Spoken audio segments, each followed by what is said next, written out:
Chers auditeurs, vous êtes à l'écoute des messages de la bonne nouvelle de Jésus transmis à travers les prédications de l'Église adventiste du 7e jour, Église africaine francophone de Bruxelles.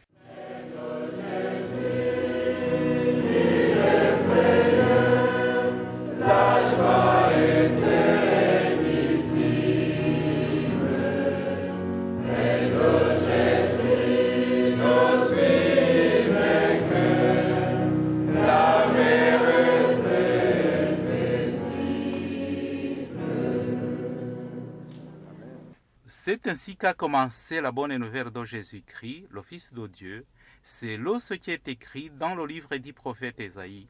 J'enverrai mon messager devant toi, il te préparera le chemin. On entend la voix de quelqu'un qui crie dans le désert. Préparez le chemin pour le Seigneur, faites-lui des sentiers droits.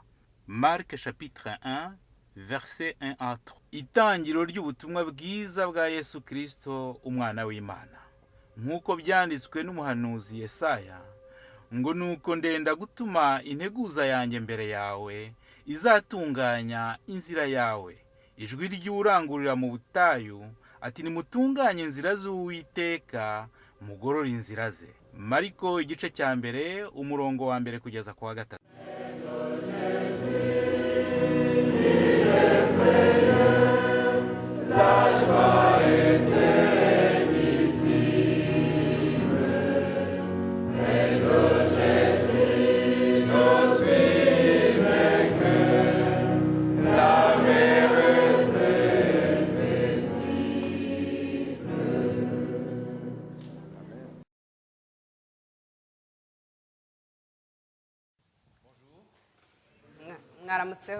Excellent sabbat. Mbifurije isabato nziza. Je vous remercie déjà pour ce début de service. Ndabashimira kugeza ubu ngubu ibyakozwe. Vous avez déjà été prédication pour moi. Aravuga ko mbese nk'ikibwirizwa cyamaze gutambuka kuri we.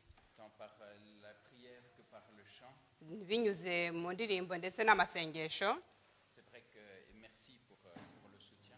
Ndabashimira inkunga mu nteye. C'est vrai que la santé n'est pas forcément toujours excellente. Ubuzima bwanjye ntabwo aburi nko ku rugero. Mais je ne suis pas le premier qui passe par là, ni le dernier malheureusement. Ariko ntabwo ndi uwa mbere sindi n'uwa nyuma ufite ikibazo cy'ubuzima. Nous avons d'autres membres dans notre église qui sont affligés au niveau de leur santé de manière durable. Nous avons d'autres personnes qui sont touchées, affligées de manière durable dans leur santé aussi dans notre communauté. Et c'est vrai que ce n'est pas toujours évident quand il y a des épreuves qui sont de longue durée, quand on a l'impression que ça ne s'améliore pas.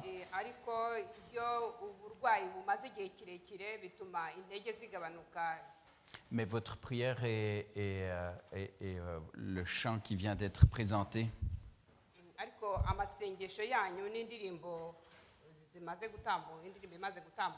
ils m'ont fait penser à un petit verset que je veux partager avec vous avant de démarrer de la méditation de ce matin.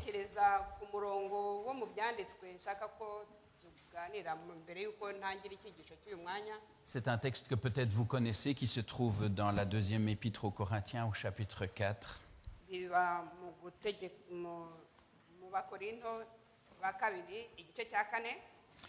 Et le verset 16 et jusqu'au verset 18.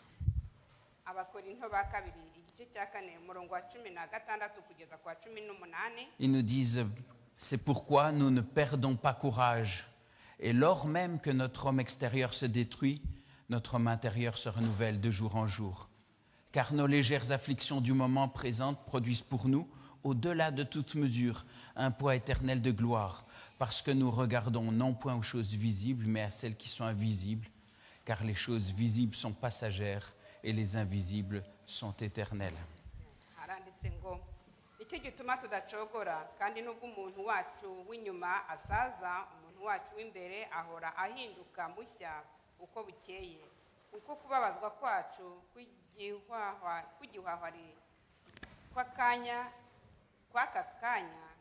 kw'akanya ka none ntiyongeranya kwiyongeranya kuturemera ubwiza bw'iteka ryose bukomeye.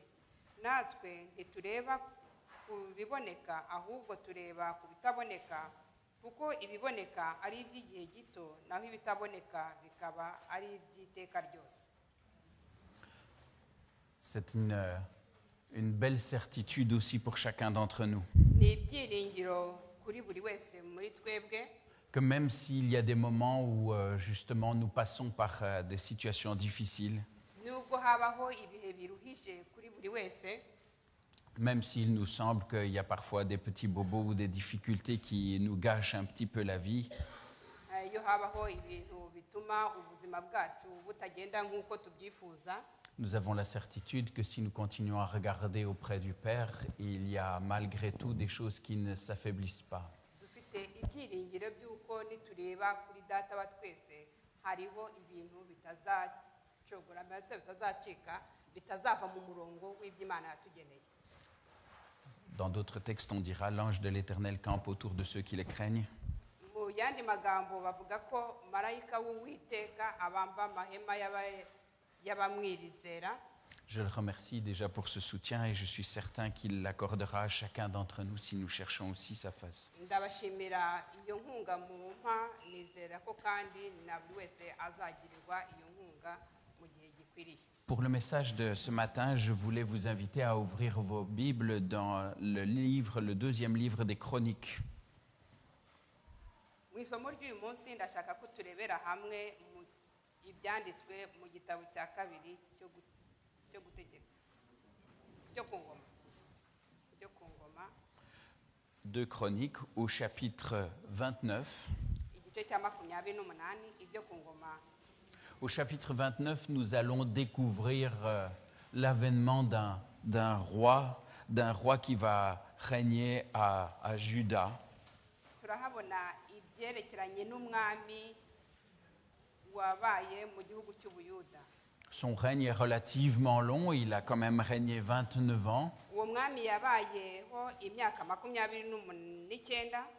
Et globalement, c'est un règne qui va quand même détonner avec les règnes des rois avant et après lui.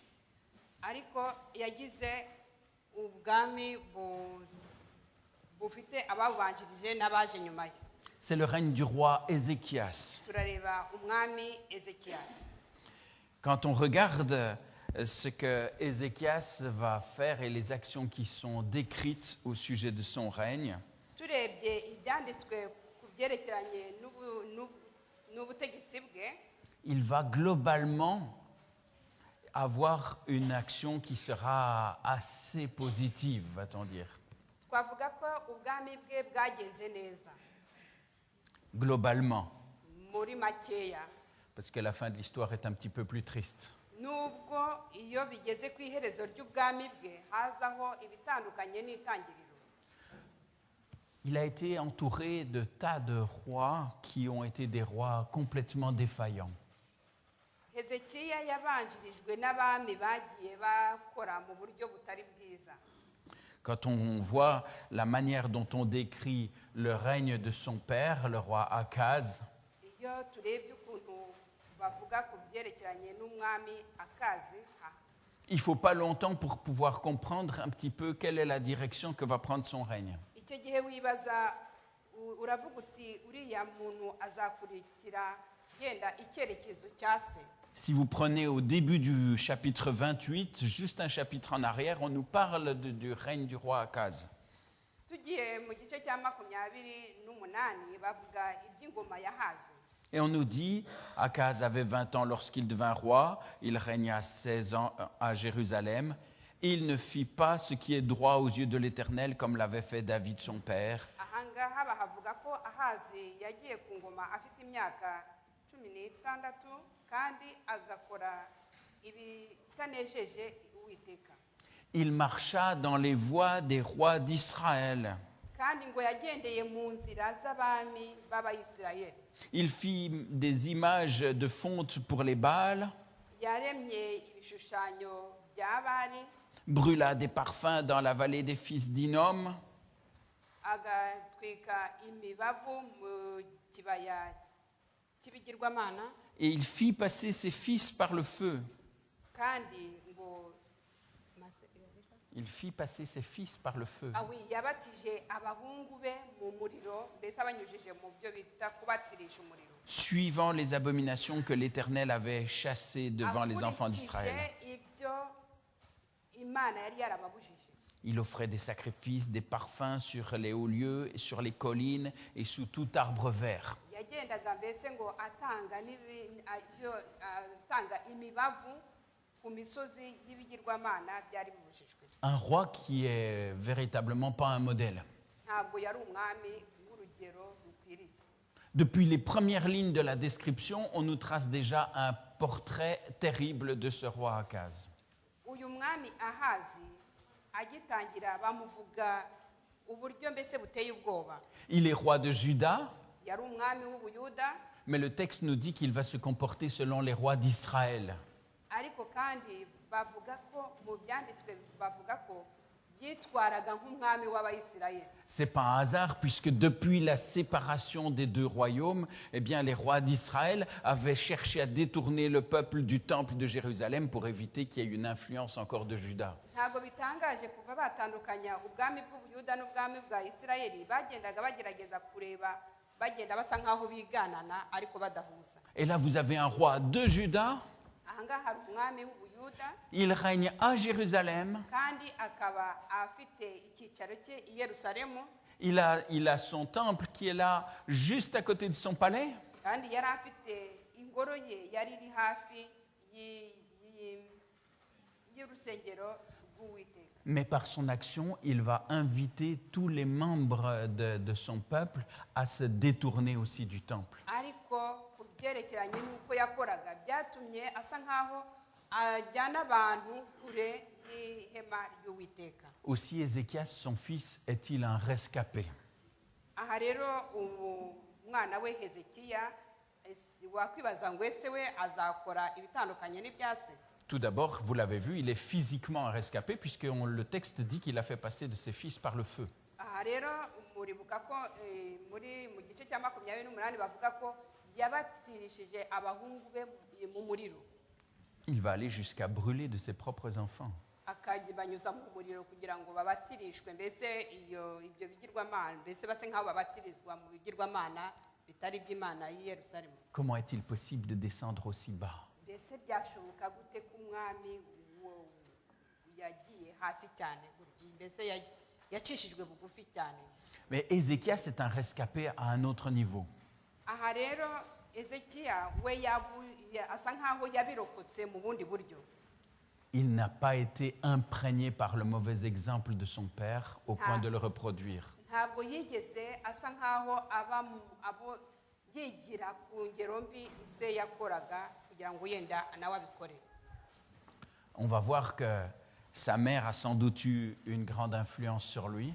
ahangaha biragaragara ko umubyeyi we w'umumama yabigizemo uruhare runini Son nom déjà est symbolique, hein, le nom de sa mère, quand on nous dit qu'elle s'appelle Abijah, mama we ngo yitwaga abija ce qui veut dire mon père est l'Éternel. aho byavugaga ngo data ni uhoraho ni uwiteka Ça nous montre déjà sans doute son attachement et sa fidélité à l'Éternel. birerekana neza muri iryo zina rye ko yari aziritse mbese yari ashingiye imizi ye ku witeka Le chapitre 29 nous montre l'accession au trône d'Ézéchias. mu gice cya 29 rero niho tubona ibyerekerana n'ukuntu hezekiya yagiye ku butegetsi Autant son père a été mis de côté quand il est décédé, on voit qu'on ne fait pas de grands honneurs, on ne lui rend pas de grands honneurs. igihe umwami ahazi yasinziraga ntabwo bamuhaye ibyubahiro by'ubwami nk'ibyo yari akwiriye On dit qu'on va l'enterrer dans la ville de Jérusalem et on ne le mit pas dans les sépulcres des rois d'Israël. bamushyinguye i yerusalemu ariko ntabwo bamushyize mu gituro cy'abami ba isirayeli Donc même le peuple est conscient qu'il a été un mauvais roi, il n'a pas de reconnaissance. ndetse n'abo yayoboraga bari baramaze kubona neza ko atigeze aba umwami mwiza ku buryo batamuhaye icyubahiro cy'ubwami yari akwiriye. On l'enterre, mais pas avec les rois, Bamushyinguye ku ruhande rwe atari mu gituro cy'abami, et son fils règne.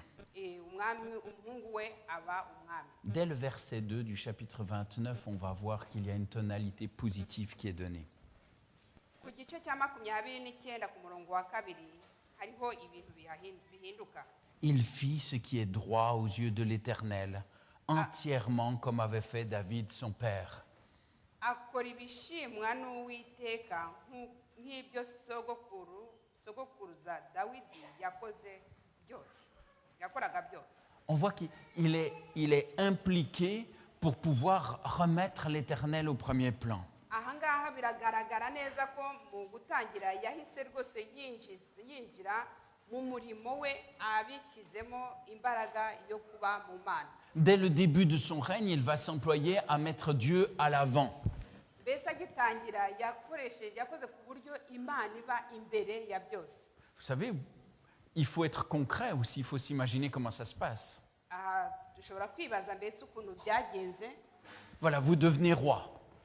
Ubaye umwami, Il y a beaucoup d'affaires politiques dont il faut s'occuper. hariho ibintu byinshi bya politiki ugomba kubanza gushyira mu buryo, Il faut être sûr qu'on a bien la main et qu'on dirige bien tout le pays. ukamenya neza niba igihugu uzakiyobora neza, Connaître et comprendre toute la situation du peuple. ukumva neza ibibazo abaturage uzayobora bafite, Est-ce qu'il y a des dangers, des menaces extérieures? cyangwa se ukibaza niba hariho abantu bazatera igihugu cyangwa se ibibazo bizaturuka hanze bije mu gihugu cyawe, Est-ce que je suis bien installé? Est-ce que je ne dois pas me faire une couronne bien à ma taille? cyangwa se ukibaza ati ese ntabwo nshobora kubanza gukoresha ikamba cyangwa se imyenda ijyanye n'ikigero cyanjye, Qu'est-ce que je vais porter comme belle tenue royale? cyangwa se imyenda nzambara yo ijyanye n'ubwami bwanjye ni iyihe. On peut vite être absorbé par des centaines et des milliers de Hari choses. ibintu byinshi byashoboraga kumubuza akabitekerezaho cyane, Lui, on va voir que dès le départ, sa préoccupation va être tournée vers l'Éternel. ariko we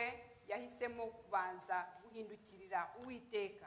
Il y a des petites mentions de temps auxquelles on ne prête pas attention, mais qui quand même manifestent quelque chose. Hariho utuntu tumwe na tumwe umuntu adaha agaciro, ariko kandi dufite agaciro gakomeye mu buzima. Regardez le verset 3 qui nous dit « La première année de son règne, au premier mois, il ouvrit les portes de la maison de l'Éternel, il les répara, il fit venir les sacrificateurs et les Lévites qu'il assembla dans la place orientale et il leur dit « Écoutez-moi Lévites, maintenant sanctifiez-vous, sanctifiez la maison de l'Éternel, le Dieu de vos pères, et mettez ce qui est impur hors du sanctuaire, car nos pères ont péché, ils ont fait ce qui est mal aux yeux de l'Éternel notre Dieu, ils l'ont abandonné, ils ont détourné leur regard du tabernacle de l'Éternel, ils lui ont tourné le dos, ils ont même fermé les portes du portique, éteint les lampes, n'ont point offert au Dieu d'Israël, ni parfum, ni holocauste dans le sanctuaire. » Et il va continuer à expliquer toute cette situation.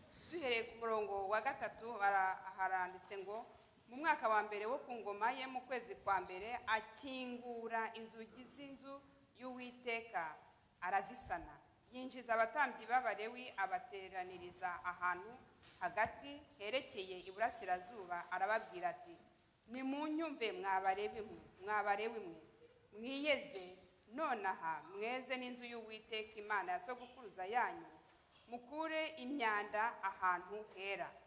La première année et le premier mois de son règne. Aha hari mu mwaka wa mbere w'ubwami bwe, Avant toute autre chose.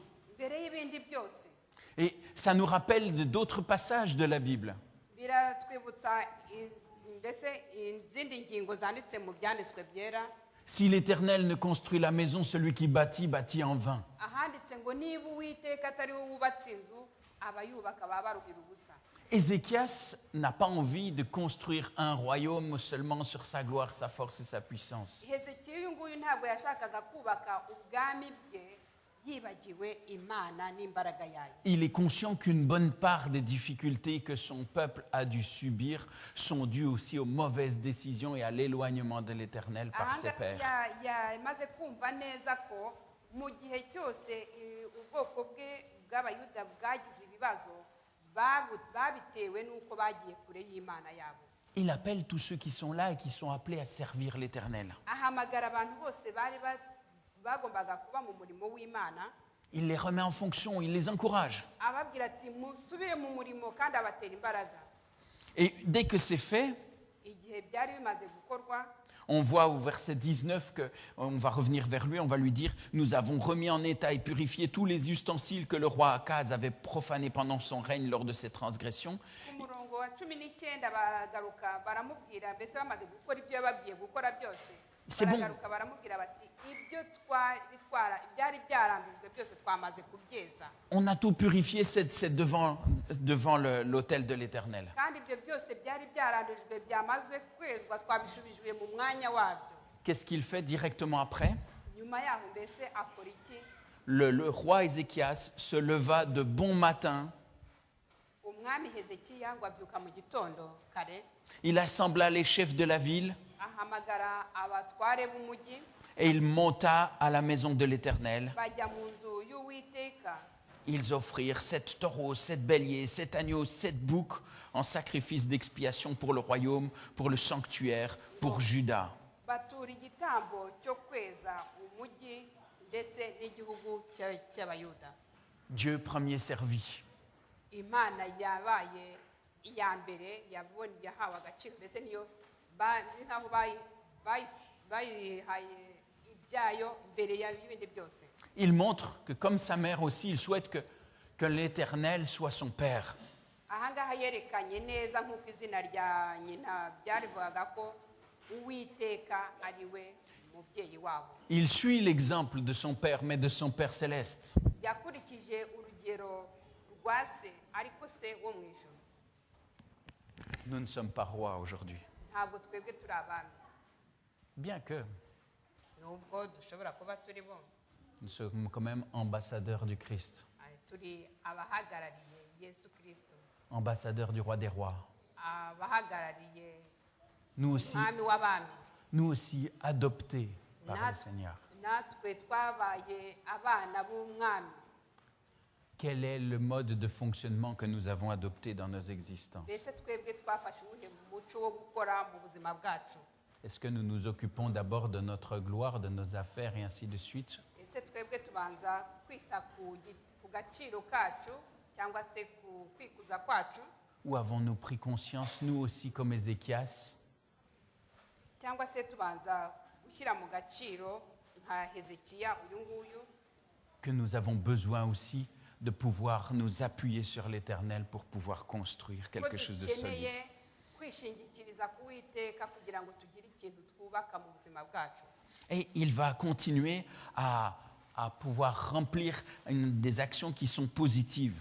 Yakomeje akora imirimo ishimishije. Au chapitre 30, Ku gice cya 30 ibyo ku ngoma, cya kabiri cy'ibyo ku ngoma igice cya 30, on va voir qu'il poursuit dans cette direction. yakomeje umurimo yari yaratangiye mu cyerekezo kimwe. Et vous allez voir que là aussi, il est progressif. Aha rero ntabwo yahamye hamwe, ahubwo yashatse gukomeza gutera imbere. Sa mère est fidèle, elle l'a enseigné aussi à rester fidèle à l'Éternel. Umubyeyi we wamureze yamwigishije kuba indahemuka ku Uwiteka, Il a pris une décision pour lui-même de rester, de marcher guidé par l'Éternel. kandi nawe yafashe icyemezo cyo kugendera muri iyo nzira yo gukurikira Uwiteka nk'uko yabitojwe. Il va diriger et rétablir ceux qui doivent servir l'Éternel. Azayobora, mbese atangira no gushyira mu bikorwa abagomba gukora umurimo w'Uwiteka, Il les encourage, il est un soutien pour eux. abatera inkunga ndetse kandi akababa hafi. Ensuite, il passe aux chefs de la ville avec lesquels il va les emmener pour pouvoir aussi aller offrir un sacrifice à l'Éternel. Azana n'abatware bo mu mujyi bose n'abo mu gihugu bose kugira ngo bature Uwiteka igitambo. Et au début du chapitre 30, on nous dit Ézéchias envoya des messagers dans tout Israël et Juda. C'est pas innocent ça.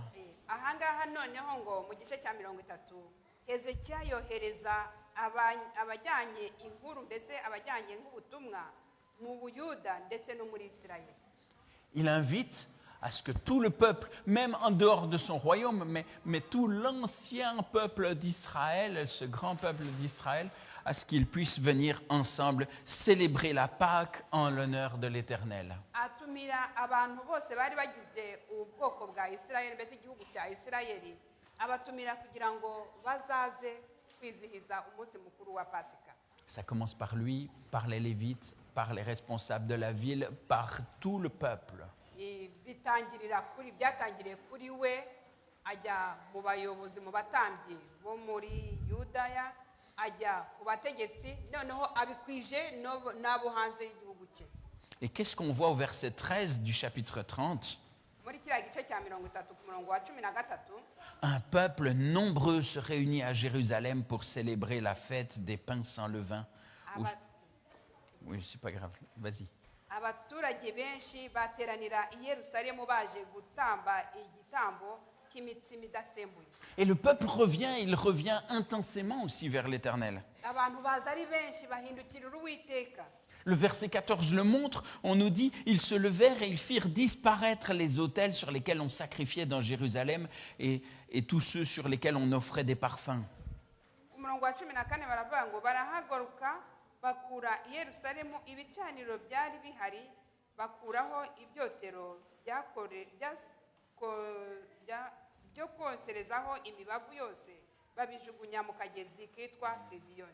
On reconnaît l'erreur, Bamenya ko habaye ikosa on se tourne vers l'Éternel bahindukirira Uwiteka et inspiré, guidé par lui aussi, on va mettre de l'ordre, on va nettoyer aussi les existences et le pays. bashaka ku buryo igihugu bagisubiza mu buryo mbese bakoraho nka gahunda zirambuye.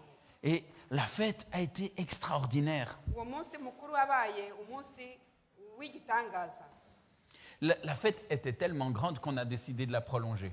Uwo munsi ndetse nubwo wabaye mwiza bahisemo ndetse no kugira muremure mbese aho kuba umunsi umwe ibi minsi ibiri cyangwa se 3 sinzi. Ils étaient venus pour un certain temps pour la fête, mais baje mu kanya gatoya kugira ngo bakore uwo munsi mukuru. on a tellement envie d'être là et d'adorer le Seigneur, on est tellement heureux de pouvoir se retrouver. Tant pis, on va prolonger, ils vont prolonger de 7 jours. Aho hantu bari baje gutamba igitambo baje kuhishimira ariko kubera umunezero bahagiriye byatumye bahamara iminsi 7. Quand le Seigneur devient Seigneur de mon existence, je n'ai plus envie seulement de lui donner des miettes. Iyo Uwiteka abaye umwami w'umutima wanjye ntabwo nshaka kumuha udusigarizwa two ku meza yanjye se cyangwa se utuntu dutoya. Je ne lui donne plus des restes, mais je lui donne le principal. Umuha mbese amuha ikintu cy'ingenzi muri we.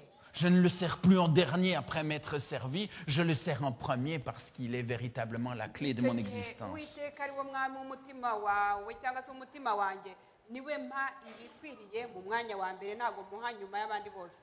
Et ça va continuer. Toute cette œuvre de restauration se poursuit. Si vous lisez le chapitre 31, le chapitre 31 va mettre en place toute cette restauration du temple. On va le réparer, on va encore encourager, on va encore évacuer des idoles. Umwami Hezekiya ntabwo yahagarariye aho ngaho yakomeje gukora imirimo yo kugira ngo asubize Imana mu buzima bw'ubwoko bwe ndetse no mu gihugu cye. Mais il va y avoir des difficultés quand même. Ariko ntabwo habura ingorane. C'est pas parce qu'on est fidèle à Dieu que tout d'un coup il n'y aura pas de difficultés. Ntabwo ari kubera ko turi abizera b'Imana cyangwa se dukora uko dushoboye kose ngo tube mu Mana ko hatazaboneka ingorane. La difficulté n'est pas petite. Kandi ingorane iyo zije ntabwo ziza ari ntoya ziza. Elle s'appelle Sennacherib. Sennacherib, Sanchérib, on dit parfois. Tu es là ici. Oui. Ingorane iyo zije ziza zifite ingufu. Et c'est le roi d'Assyrie qui arrive et qui non seulement rentre en Israël, qui est déjà une terre qu'ils ont battue, Umwami wa Siriya ntabwo we yabaretse yashatse kwinjira muri Isirayeli. mais il rentre aussi en Juda. Yinjira no mu Buyuda. Et les Assyriens ne sont pas un peuple faible. Abasiriya kandi bari ubwoko bukomeye cyane. À ce moment-là, c'est la grande puissance. Icyo gihe niho bwari ubwami bwari bukomeye Abasiriya. Même les Égyptiens n'avaient pas pu délivrer aussi des Assyriens quand on les avait appelés à l'aide. ndetse n'imwe na rimwe n'ubwoko bw'abanyegiputa bwari bufite ubwoba bw'abasiriya kuko bari bakomeye cyane. Il est venu et il veut prendre toutes les villes fortes. Abasiriya rero umwami wabo aza yashaka gufata iyo migi yari ikomeye yari muturiye. C'est fini maintenant. Ibyo byose asa nkaho ashaka kubishyira ku ruhande birangize. Ton petit royaume, Ézéchias, on va nettoyer ça aussi. Asa nkaho aburira Ezekiyasi ati ubwoko bwawe cyangwa se igihugu cyawe nacyo ndagishaka cyangwa se n'icyanjye ndagishaka. Déjà, Israël, c'est pas grand. Isirayeli ntabwo cyari igihugu kinini cyane. Si vous regardez Israël complet, je vais dire, hein, Israël plus Juda, c'est déjà pas énorme. Murebye Isirayeli n'Ubuyuda ntabwo ari igihugu kinini. Mais si vous ne gardez que Juda, c'est plus grand-chose. Hein. Ariko murebye Yudaya igihugu cyari kiyobowe n'uyu mwami Hezekiya cyari akantu gatoya cyane. C'est pas une immense puissance. Hein. Ntabwo cyari igihugu gikomeye. C'est un petit royaume. Kari agahugu gatoya cyane. Et pour Sennacherib, c'est sûr, l'affaire, elle est pliée d'avance. Uyu mwami rero Senakeribu we yabonaga ko kari agahugu gatoya cyane nta bitazamusaba ingufu cyane kugira ngo agafate. Et le roi va faire prendre des mesures qui vont rester célèbres. Umwami rero hano Hezekiya afata imigambi izatuma akomera. Il va rafistoler un petit peu et fortifier les défenses à plusieurs endroits. Agerageza gushyiraho ingabo mu bice binyuranye hirya no hino. Il va détourner certaines eaux et s'arranger pour pouvoir puiser certaines sources qui étaient extérieures aux murailles de Jérusalem pour pouvoir y avoir accès à l'intérieur de la ville. Afata ingamba zose zo kugira ngo ubwoko bwe kuzajya bujya gushaka n'amazi nyuma y'umujyi ahubwo byose bihame mu mujyi we. Il a fait creuser un tunnel très très célèbre qu'on a retrouvé encore au XXe siècle. Yacukuje umwobo mbese wo mu kuzima abantu bashobora kunyuramo.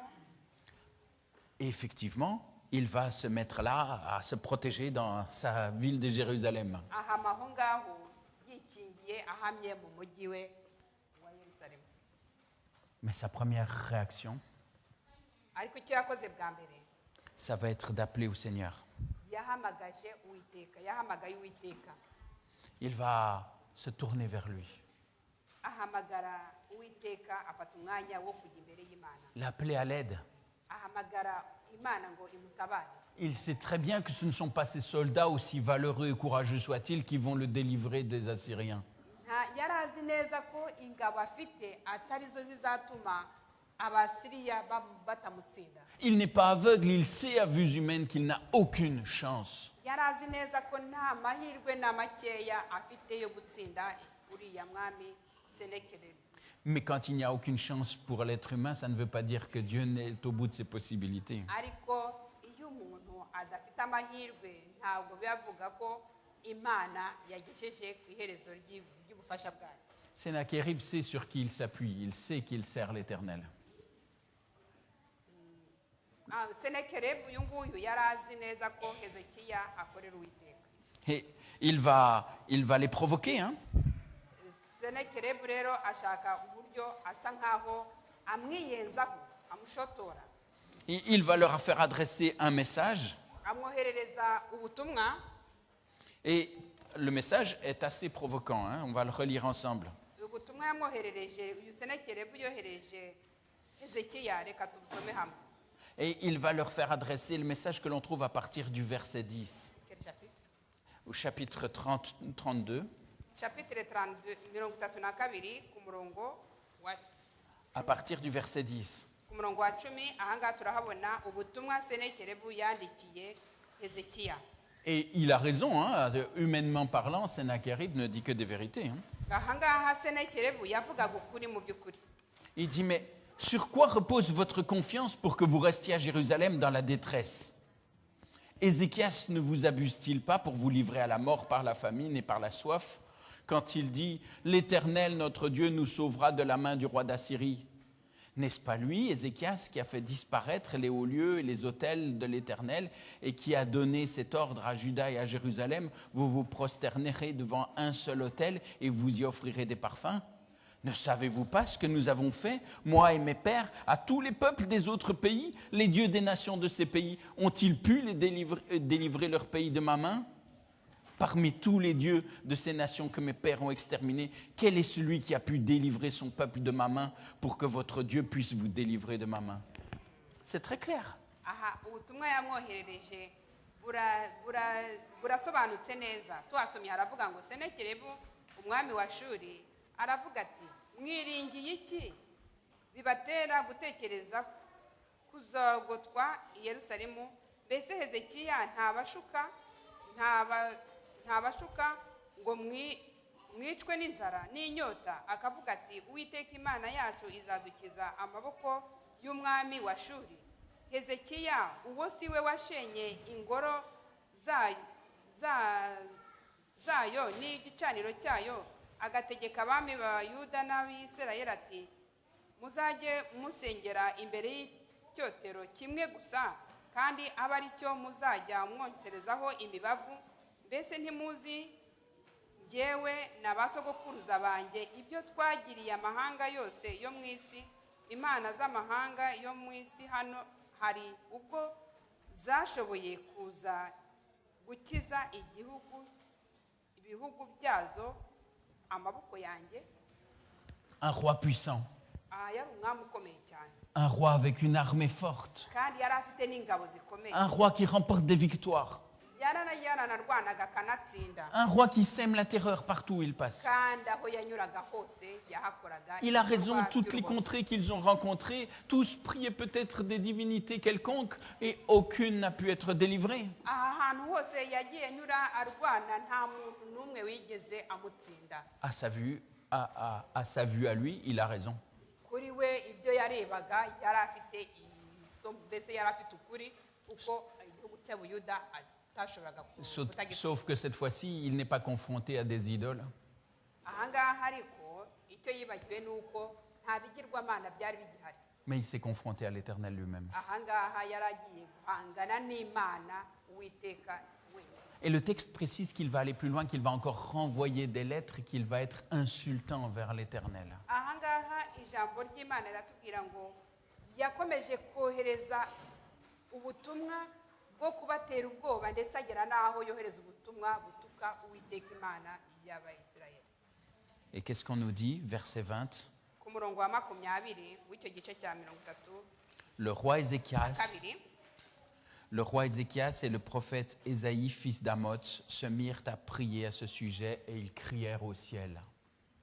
icyo gihe umwami Hezekiya n'umuhanuzi Yesaya mwene Amosi batangira gutakambira Imana iri mu ijuru. Seigneur, nous n'avons pas la force. Mana ntabwo dufite imbaraga, Nous ne pouvons rien faire. nta n'icyo dushoboye gukora, Nous sommes incapables de pouvoir nous délivrer de cette menace. nta bushobozi dufite kugira ngo tube twakwikuriraho ibi byose birimo bidusatira. Mais nous nous reposons sur toi. Ariko twishingikirije twiyegamije kuri wowe, Toi, tu peux agir et tu peux délivrer. kandi niwe wenyine ushobora kugira icyo udukorera. Et la réponse va venir au verset 21, elle nous est décrite. Ku murongo wa 21 haza igisubizo kivuye ku Uwiteka. Alors l'Éternel envoya un ange qui extermina dans le camp du roi d'Assyrie tous les vaillants hommes, les princes et les chefs. Et le roi confus retourna dans son pays. Il entra dans la maison de son Dieu, et là, ceux qui étaient sortis de ses entrailles le firent tomber par l'épée. Oui, umurongo wa 20 haravuga ngo nuko Uwiteka yohereza marayika atsemba ingabo, abagabo bakomeye bose b'intwari n'abatware n'abagabo bari mu ngabo z'umwami wa Shuri, maze asubira mu gihugu cye akozwe n'isoni. Nuko ageze mu ngoro y'Imana ye, abo yibwiriye bamwicishirizaho inkota. Je suis un roi fort.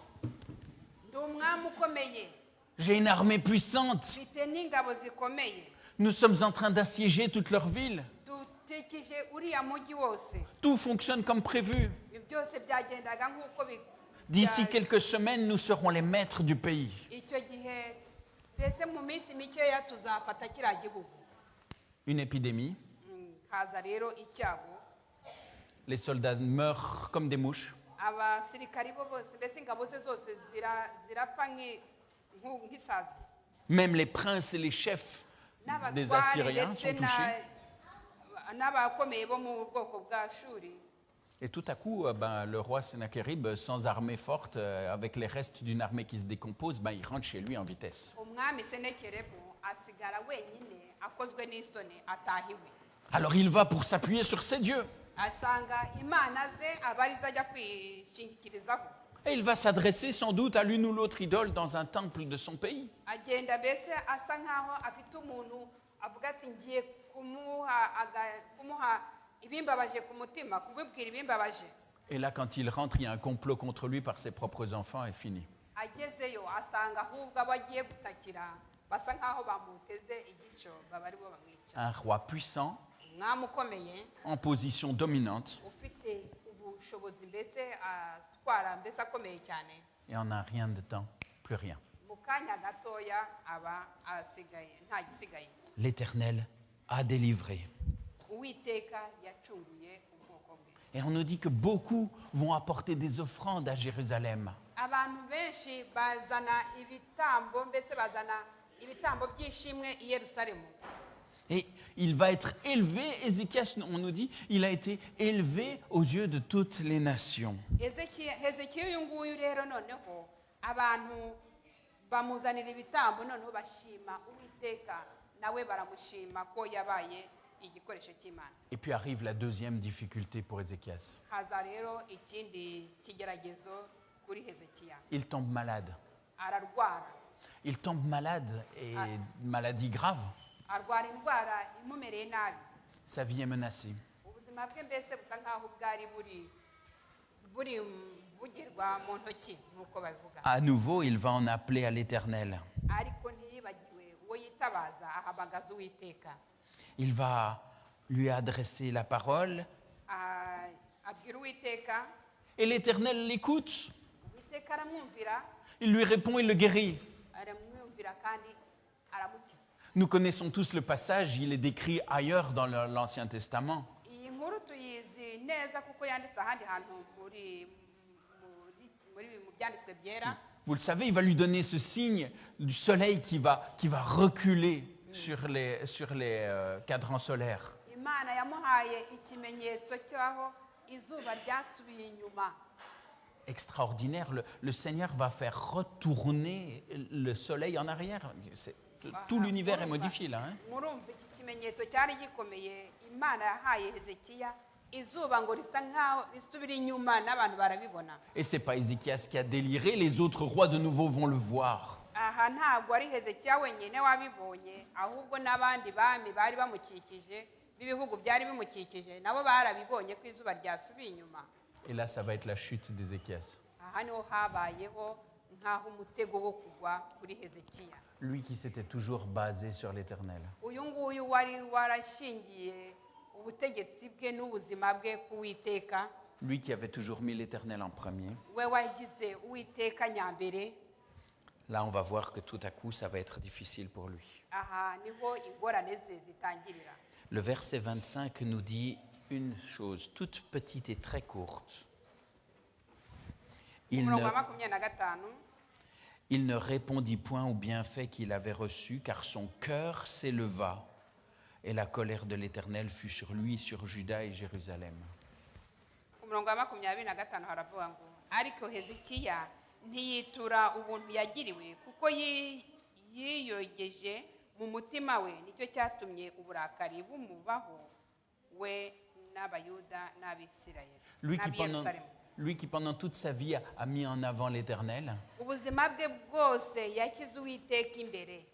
Là, tout à coup, c'est lui qui le met en avant. Ariko hano ku murongo wa 25 ngo les rois de tous les pays aux alentours envoient des ambassadeurs. Abantu bo mu bindi bihugu byari bimukikije bagiye bohereza nk'ababahagarariye baje kureba icyatumye icyo yakoze kugira ngo izuba risubire inyuma. Et au lieu de profiter de cette occasion en or qui lui est donnée de pouvoir faire connaître la gloire de l'Éternel, aho kugira ngo ababwire ko atari we ntacyo yakoze kugira ngo yerekane ukukomera kw'Imana, eh ben, il va rater cette occasion, il met l'Éternel de côté et il va plutôt leur faire voir son or, ses merveilles, ses richesses. Ahindukirira kubereka ibitajyanye n'Imana, ahubwo ajya kubereka izahabu ye n'ubukire bwe bwari buri mu nzu ye. Quelle chute pour quelqu'un qui a eu une vie si extraordinaire. Mbega kugwa ku muntu wagize ubuzima buhimbaje. Que pouvons-nous en tirer comme leçon pour nous? Mbese twebwe twakuramo irihe somo? Parfois, une vie tout entière qui est menée dans une bonne direction Ubuzima bwacu rimwe na rimwe bwose bukagenda ari umurongo ugororotse, peut être ruinée par une mauvaise décision ou par quelques instants de folie. ariko bukicwa n'akantu gatoya n'icyemezo gitoya cyangwa se n'akantu kakujemo gatuma usa nkaho uhinduye icyerekezo. Nous pouvons bâtir quelque chose de beau, de sage, quelque chose qui dise la gloire de l'Éternel, et puis d'un seul coup de pied, le faire tomber et s'écrouler. Ushobora kubaka ibintu byiza ubuzima bwawe bwose buhesha icyubahiro Uwiteka, ariko mu kanya gatoya gasa nkaho uhiritse nka vaze ukayitera umugeri ikikubita hasi byose bikaba ubushenjegeri. Son fils ne suivra d'ailleurs pas l'exemple global de sa vie non plus. Umuhungu we nawe ntabwo yigeze akurikiza urugero. Regardez dans le chapitre 33, de nouveau c'est résumé en 2 versets. Mu gice cya 33 On nous dit qu'il a 12 ans lorsqu'il devint roi. Il règne pendant 55 ans à Jérusalem, immense. umuhungu we Manase yagiye ku ngoma afite imyaka 12 amaraho imyaka 55. Il fit ce qui est mal aux yeux de l'Éternel selon les abominations des nations que l'Éternel avait chassées devant les enfants d'Israël. Kandi nawe akora ibintu bibi byangwa n'Uwiteka, ndetse ahubwo agarura bya bindi byose byari byarirukanywe mu nzu y'Uwiteka. Et il va rebâtir des autels pour les Baals, pour les Astartés, pour tout le monde, et il va les servir pendant toute son existence. Yubakisha ibicaniro by'ibigirwamana ndetse abitura ibitambo. Et de nouveau, qu'est-ce qu'on nous dit de lui? Il va faire passer ses fils par le feu. Nawe noneho ajya gukora nka sekuruza abatiza abahungu be abanyujije mu muriro. Il s'adonne à la magie, tire des présages et toutes sortes de choses. Ajya gukora iby'ubukorikori. Ézéchias a vraiment été une parenthèse, un petit répit dans une série de rois qui avaient beaucoup de mal à rester fidèles à Dieu. Ahangaha Hezekiya we asa nkaho yamaze akanya gatoya akabarirwa mu bami bagize agaciro kanini mu murimo w'Imana. Qu'en est-il de notre existence? Ariko se twebwe ubuzima bwacu bumeze bute?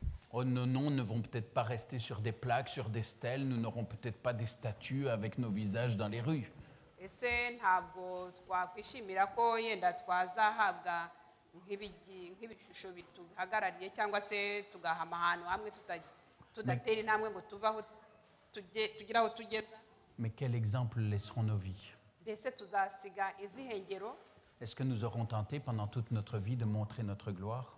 Mbese aho ntabwo tuzamara igihe dushaka kwerekana icyubahiro no gukomera kwacu?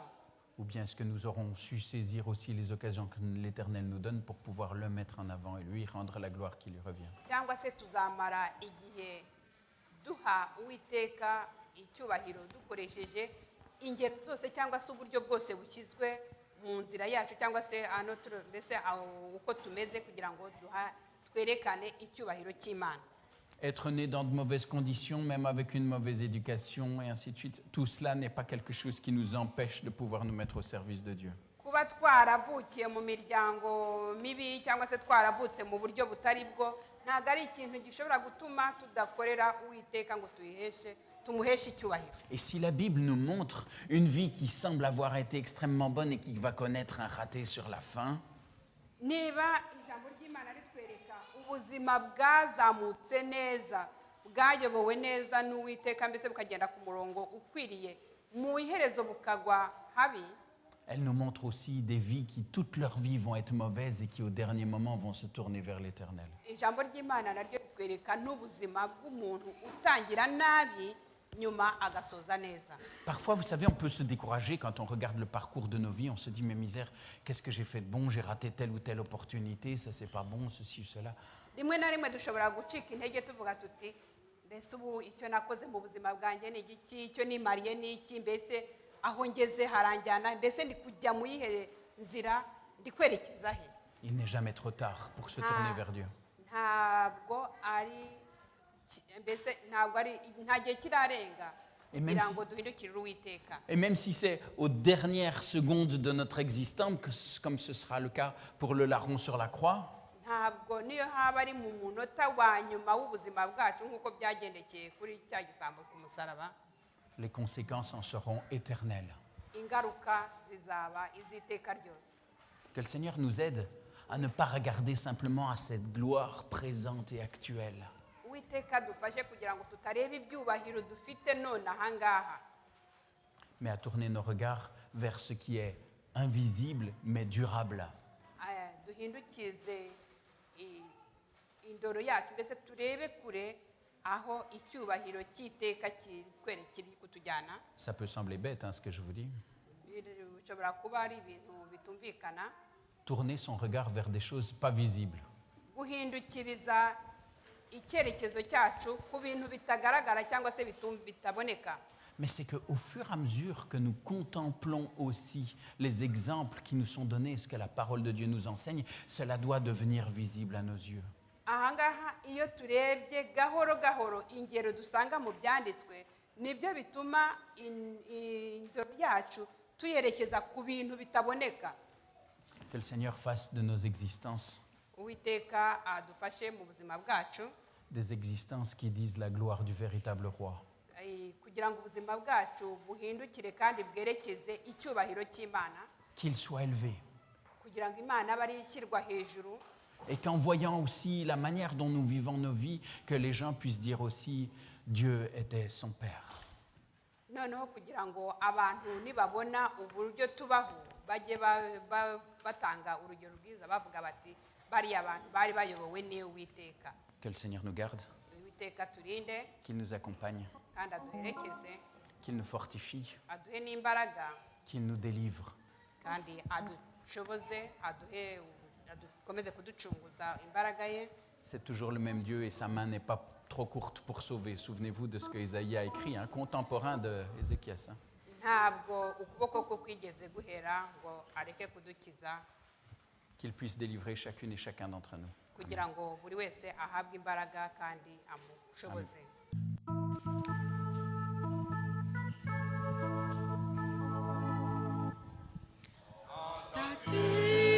Le chant joyeux, saisissons aujourd'hui, il retentit en tous lieux.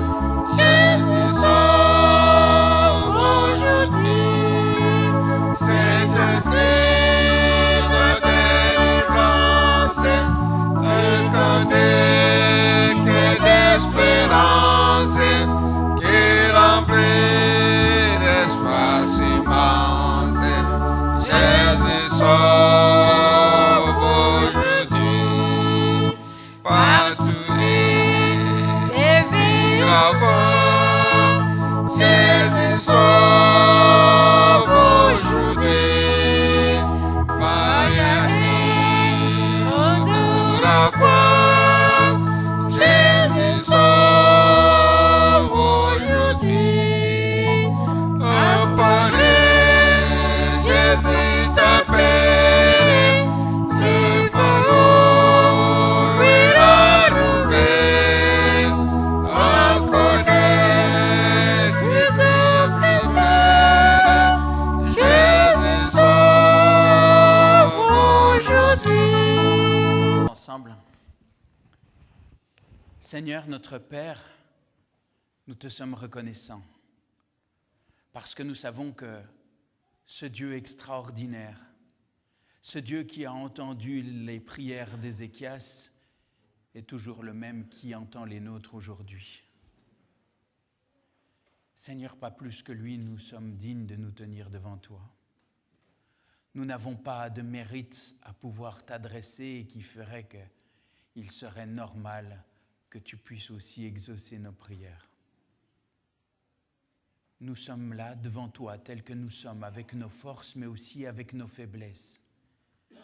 Seigneur, merci parce que ton regard est un regard plein de compassion, un regard de pardon, un regard qui ne souhaite qu'une chose, rétablir le contact avec chacune et chacun d'entre nous. Oui, Seigneur, nous venons de le chanter, nous aimerions que d'un pôle à un autre pôle, on puisse entendre ta parole, qu'on puisse savoir qui tu es. Mais comment cela s'accomplira-t-il si nous ne nous levons pas?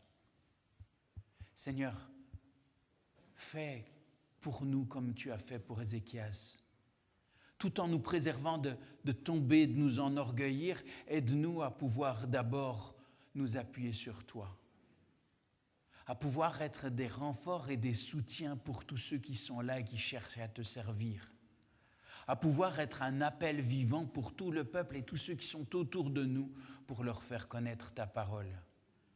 Qu'ils puissent eux aussi découvrir comme il est bon de pouvoir être près de toi et de te servir. Et qu'ensemble, nous puissions te fêter, te louer, te rendre le culte qui te revient. Seigneur, que ton temple puisse être rebâti déjà dans nos existences, mais aussi que dans notre manière de vivre ensemble, on puisse voir et sentir que tu es Seigneur dans toutes nos actions. Que nos paroles, que nos pensées soient empreintes de ta présence, que nous puissions méditer ta parole. Reste avec nous, Seigneur. Nous sommes faibles. Notre ennemi aussi est bien trop fort, bien trop malin, bien trop sûr de sa victoire. Mais toi, tu es là. Et c'est toi qui renverses tout. C'est toi qui es celui qui décide des combats. Alors, accompagne-nous et que nous puissions nous aussi chanter jour après jour ta victoire dans nos existences et dans celle de tous ceux qui s'appuient sur toi. C'est là la prière que nous t'adressons, plein de reconnaissance et plein de confiance.